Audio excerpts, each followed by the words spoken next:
Hi everyone, एक बार फिर से बहुत बहुत स्वागत है आप सभी का आपके अपने पसंदीदा यूट्यूब चैनल सुरेखा इंग्लिश में। तो आज हम करने वाले हैं प्रैक्टिस टेक्सचुअल रीडिंग का।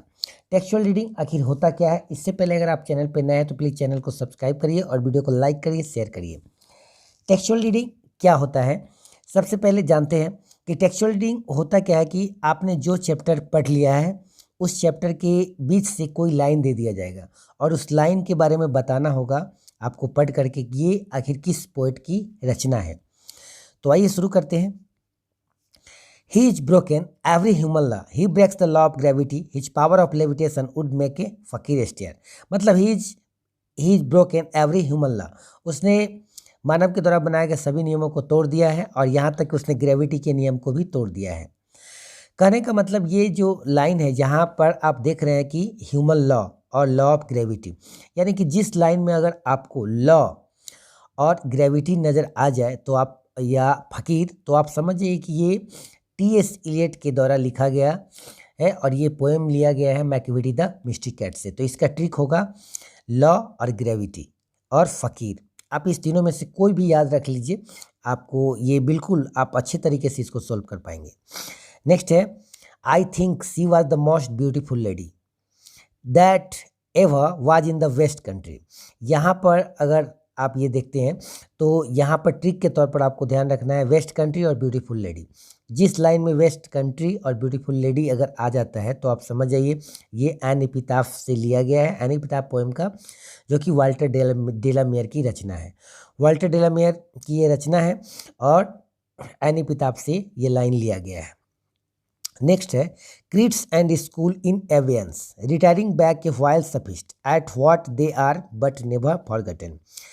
यह जो लाइन जो दिया गया है ये सॉन्ग ऑफ माई सेल्फ से लिया गया है और वाल्ट व्हिटमैन के द्वारा ये कंपोज किया गया है। वाल्ट व्हिटमैन की ये रचना है। तो आप इसमें ट्रिक रखेंगे याद, क्रीट्स भी रख सकते हैं, स्कूल भी रख सकते हैं, यानी दो तरह का ये ट्रिक आप ध्यान में रखेंगे कि क्रीट्स और स्कूल, मतलब कि ये जिस लाइन में ये दोनों वर्ड आ जाता है तो आप समझेंगे ये सॉन्ग ऑफ माई सेल्फ यानी वाल्ट व्हिटमैन की रचना है ये। But think that we are but turned aside sleep they who one another keep alive never parted be. यह जो रचना यहाँ पर आप ध्यान में रखेंगे कि अगर पार्टेड शब्द अगर आ जाता है, अलाइव आ जाता है, अलाइव और पार्टेड, ठीक है, और थिंक, तो यहाँ पे ट्रिक के तौर पर आपको रखना है पार्टेड, थिंक और अलाइव। अगर किसी भी लाइन में अगर आता है तो आप समझेंगे ये जॉन डॉन की रचना है, मतलब जॉन डॉन का sweetest love I do not go से यह लाइन लिया गया है। नेक्स्ट है कि her sights and sounds dream happy as her day and laughter learned of friends gentleness in heart at peace under an English heaven. अगर English शब्द आता है, अगर इंग्लिश शब्द आता है कहीं पर और हेवन आता है, इंग्लिश और हेवन, तो आप समझ जाएंगे कि ये द सोल्जर से लिया गया है, जो कि रूपर्ट ब्रूक के द्वारा लिखा गया है। रूपर्ट ब्रूक का ये पोएम है, द सोल्जर से लिया गया। तो यहाँ पे ट्रिक के तौर पर आप याद रखेंगे इंग्लिश हेवन, मतलब इंग्लिश या हेवन शब्द अगर आ गया तो आप समझेंगे ये द सोल्जर से लिया गया है और रूपर्ट ब्रूक की रचना है। नेक्स्ट यहाँ पे आपको ध्यान में रखना है एक चीज़ कि अगर आप इस पोएम को अगर आप अच्छे तरीके से नहीं पढ़े हैं तो अगर आप ट्रिक को भी कंप्लीट रखते हैं तो इस ट्रिक के अकॉर्डिंग भी आप अच्छे तरीके से इसे सोल्व कर सकते हैं। नेक्स्ट यहाँ पे देखते हैं कि क्या करना है यहाँ पे कि for he seemed me again like a king in exile uncrowned in the underworld now due to be crowned again. यहाँ पे अगर किंग शब्द अगर आ जाता है और या किंग ऑफ एग्जाइल शब्द अगर आता है, किंग और किंग ऑफ एग्जाइल, तो यहाँ पर आपको ध्यान रखना है किंग और एग्जाइल शब्द के लिए ये आपका ट्रिक है। और किंग और एग्जाइल के लिए जब कभी भी अगर आएगा तो ये स्नेक चैप्टर से है।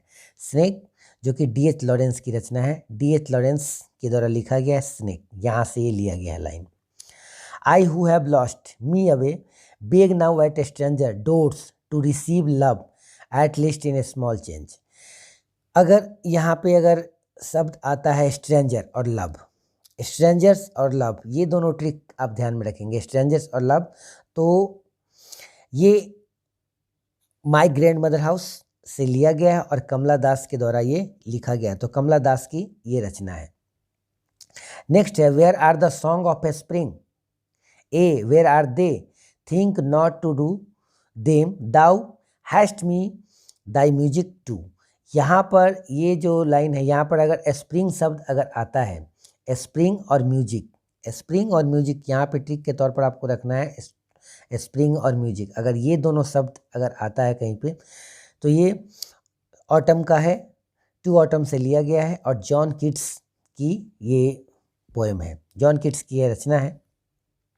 नेक्स्ट है if I should die think only this me, that there some corner of a foreign field that's ever for ever England. अगर इंग्लैंड और फॉरेन शब्द, ट्रिक के तौर पर ध्यान रखेंगे, इंग्लैंड और फॉरेन शब्द अगर आता है तो आप हमेशा ये समझेंगे कि ये रूपर्ट ब्रूक के द्वारा लिखा गया है, रूपर्ट ब्रूक के द्वारा कंपोज किया गया पोएम द सोल्जर का लाइन है ये।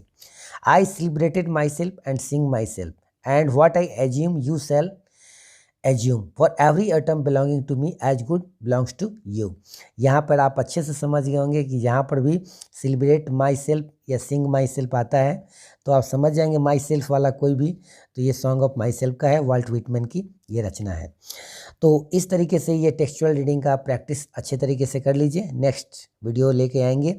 और अगर आप चाहते हैं कि और भी बेहतरीन तैयारी करें 12th के अंग्रेजी और हिंदी के लिए, तो आप हमारा एग्ज़ाम बूस्टर डोज ज़रूर खरीदिए, सिर्फ 99 में, नीचे दिए गए नंबर पे कॉल करिए। और हमें अब तक आपने फेसबुक पेज सुरेखा इंग्लिश को फॉलो नहीं किया तो वहाँ फॉलो करिए, इंस्टाग्राम पे हमें फॉलो करिए, लिंक नीचे डिस्क्रिप्शन में है, और टेलीग्राम पे प्रत्येक रात्रि 8 बजे टेस्ट देना मत भूलिए। तो मिलते हैं नेक्स्ट वीडियो में, तब तक के लिए अपना ख्याल रखिए। Thanks for watching.